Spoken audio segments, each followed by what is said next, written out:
lamma wadatuhu ummu sallallahu alaihi wasallam gada ma'usa wata inda zuhurihi alamat lokacin da mahaifiyar ta bi sallallahu alaihi wasallam ma'ana sai da tuna amina sai zama akwai wata ƙorama ma'ana wannan ƙoramar mutane da yawa suna rubi wajen ɗiban ruwanta sai zama ita wannan ƙoramar akwai wasu manya-manyan mutane waɗanda yawanci na suke zama a wajen su zo mana su tattara wasu abubuwa na mulki domin wani mai mulki in yana so yi wani abin sai ɗaya wajen a zo wajen ƙorama ita ƙorama tana da sanyi da wasu abubuwa na abubuwan mamaki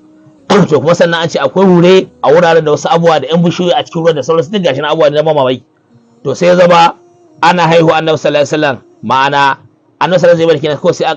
ƙorama ta kafe to sai zama lamba wadatu ma'ana Allah ta'ala nuna masa ishara cewa akwai wani babban al'amari da yake faruwa lamba wadatu sallallahu alaihi wasallam gada bihi naharul urdun li maulidihi sallallahu alaihi wasallam haka ba kasar urdun akwai wata ma'ana akwai abin nan wata ita ma ƙorama a can sai ya zama ita ma wannan ƙorama ita ma mutane suna ji da wannan ƙorama amma annabi sallallahu alaihi wasallam ana haihuwa shi ita ma ta kafe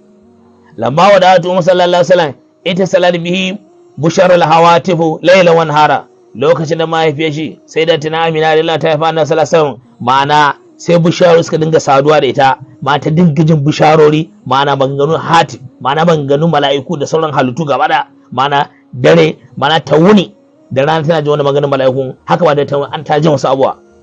me yasa saboda girmanta a wajen Allah da matsayinta da kusancinta da Allah lamba wadatu sallallahu alaihi wasallam aba li maulidihi afaqis samawati wal ard lokacin da sai da tuna miya radiyallahu ta haifa annabi sallallahu alaihi wasallam sai ya zama haske ya tashi daga ɗakin mana ya tankare sararin samaniya gabaki da kuma ƙasa lamma wadatu sallallahu alaihi wasallam kanatil malaikatu inda wabdihi wuqufan yanzuna ila ummi sufufan to sai ya zama lokacin da mahaifi annabi sallallahu alaihi wasallam sai da tuna miya radiyallahu anha sai ya zama malaiku sun kasance tana haihuwa sun zo sun tsaya mana suna kallon sai da tuna amina mana ta haifa annabi sallallahu alaihi wasallam sau suka rika sau suka rika jeri suna sau suna layi kamar za a fare ci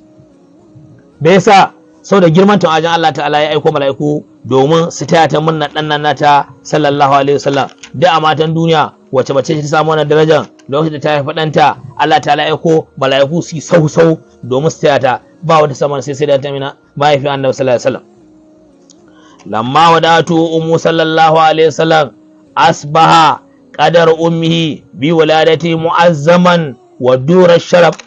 lokacin da mahaifi annabi sallallahu alaihi wasallam ta haife shi sai da tuna amina radiyallahu anha sai ta waye gari ta haifa annabi sallallahu alaihi wasallam ta waye gari mace ce mai girma tana haihuwa shi sai Allah ta'ala ya kara mata girma da daraja sannan kuma ita zaba ita ce wata lu'ulu'i ma'ana na daukaka ma'ana lu'ulu'i wani gol ne wanda duk duniya ba muka wannan gol shine Allah ya bashi ajiya annabi Muhammad sallallahu alaihi wasallam Allah ta'ala ta waye gari ma'ana ta samu yadda Allah ma'ana a duk matan duniya ba ta samu kusanci da Allah ba ta samu yadda Allah sai ita sai da ta amina domin Allah ya bata annabi Muhammad sallallahu alaihi wasallam lamma wadatu ummu sallallahu alaihi wasallam ada ila ummihi wal anwar yalma wal miski abaqu min aswabihi lokacin da malaiku suka dauki annabi sallallahu alaihi wasallam suka yi sassa duk inda za a garuruwa na musulmai da inda musulmai da aka nuna masa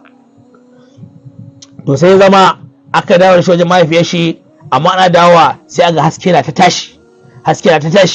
sannan kuma wal misk da ta miski shi ma ya abaqu shi ma min aswabihi yana ta tashi kanshin almiski ya tashi a cikin rigarsa saboda annabi sallallahu alaihi wasallam duk a cikin matan duniya wace mace ce lokacin da ta haifi ɗanta Allah subhanahu ta'ala ya aiko mala'iku su ɗauki ɗanta su zaga shi duk duniya gaba ɗaya sannan kuma da aka zo sai aka ji ƙanshi na tashi a jikin annabi sallallahu alaihi wasallam ba wata samu wannan sai da ta amina mahaifi annabi sallallahu alaihi wasallam Allah ya kawata yadda kataballahu ismu fawqa al-arshi qabla khalqis samawati wal ard Allah subhanahu ta'ala ya rubuta sunan manzan Allah sallallahu alaihi wasallam a saman al'arshi ma'ana an rubuta la ilaha illallah muhammadun rasulullah a saman al'arshi wace mace ce lokacin da ta haifi ɗanta Allah subhanahu wace mace ce Allah ya zaɓi ɗanta ya rubuta sunan ɗanta a jikin al'arshi ba wata samu a cikin halmata duniya sai da ta amina mahaifi annabi sallallahu alaihi wasallam me yasa saboda Allah ta'ala ya zaɓe ta ɗauki wannan bawa nashi wanda ya rubuta sunan shi a cikin al'arshi ya bata ajiya me yasa saboda tana kusanci da Allah ta samu yadda Allah kataballahu ismuhu al-mab'us rahmatan lil alamin ala fususul uli wal yaqut, to sai zama Allah subhanahu wataala ya rubuta sunan annabi Muhammadu, ya rubuta sunan manzon Allah ma'ana a jikin ma'ana kwamfo na lu'ulu da kwamfo na yaqutu, ma'ana kwamfo wanda lu'ulu yake ciki, kamar sai a ce wani abu ne mai kamar kwallo, a ce misali akwai lu'ulu a ciki, to a cikin wannan sai aka rubuta la ilaha illallah muhammadu rasulullah, sannan ko sai aka rubuta ma'ana rahmatullahi ala mabusa rahmatullahi alamina, to ma'ana Allah ta rubuta sunan manzo Allah sallallahu alaihi wasallam a kwamfo na yaqutu, to shi ma yaqutu a cikin shi an rubuta la ilaha illallah muhammadu rasulullah. To wace mace ce a duk duniya wanda Allah ya dauki sunan ɗanta ya rubuta shi a jikin kwamfo na lu'ulu da ma da kwamfo na abuna na yaqutu? Ba wata samu wani sai na Amina mahaifi annabi sallallahu alaihi wasallam.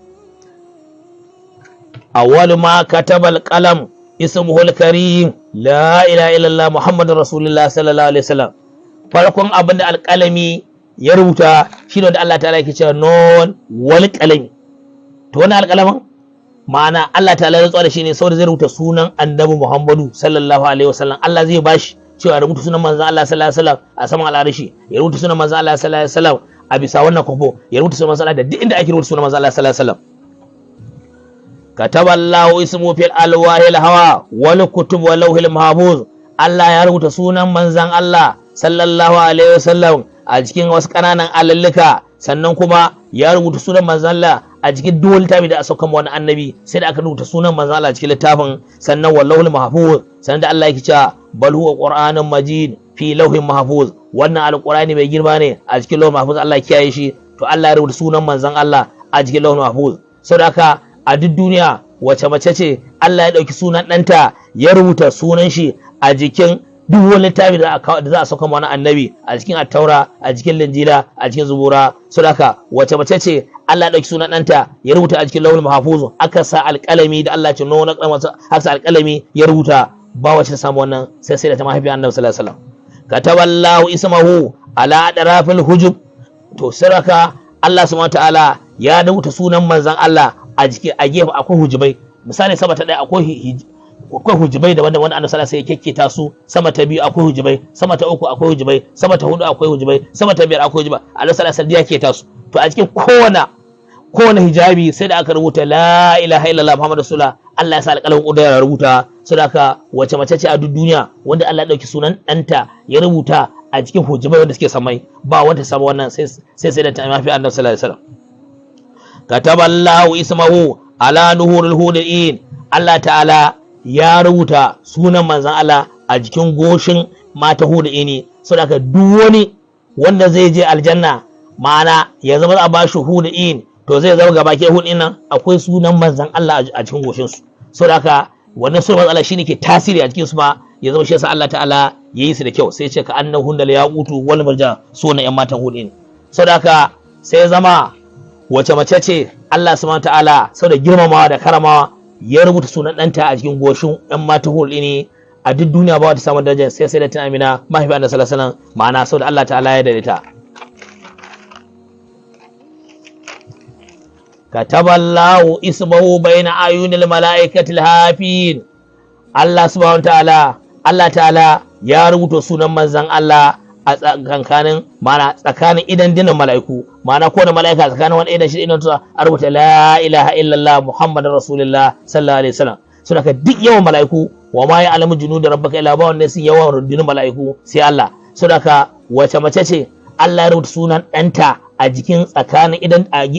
idan da mala'iku? Ma'ana ba wata sama sai da tana Amina mahaifi annabi sallallahu alaihi wasallam. Me yasa? saboda girman Allah ta'ala ya zabe ta, ya ba ta haihuwa annabi Muhammad sallallahu alaihi wasallam. Kataballahu ismahu ala awraqi shajaril jinan. Allah subhanahu ta'ala ya rubuta sunan manzon Allah a cikin kowane ganye na bishiyoyin aljanna. Bishiyoyin da suke cikin aljanna gabaki daya ko biliyon Allah ya san su, to a cikin kowane ganye Allah ya rubuta sunan manzon Allah sallallahu alaihi wasallam. Wace mace ce Allah ya dauki sunan ɗanta ya rubuta a cikin ganyayyakin bishiyoyin aljanna? Ba wata samuwa a cikin duniya sai da ta Amina mahaifi annabi sallallahu alaihi wasallam. Za mu tsaya anan, sai a darasi na gaba za mu tayi da muka tsaya. Allah mun gode, alhamdulillah. Allah wannan baiwa taka sai da tana Amina mahaifiyar annabi Muhammad sallallahu alaihi wasallam, Allah muna tawassuli ita. Allah dan girman sai da tana Amina, Allah dan girman sai da tana Amina, Allah dan girman sai da tana Amina, Allah dan girma sayyidatina Amina a wajenka Allah dan girma sayyidatina Amina a wajenka Allah dan dare sayyidatina Amina a wajenka Allah dan kusanci sayyidatina Amina kuma mahaifiyar Annabi sallallahu alaihi wasallam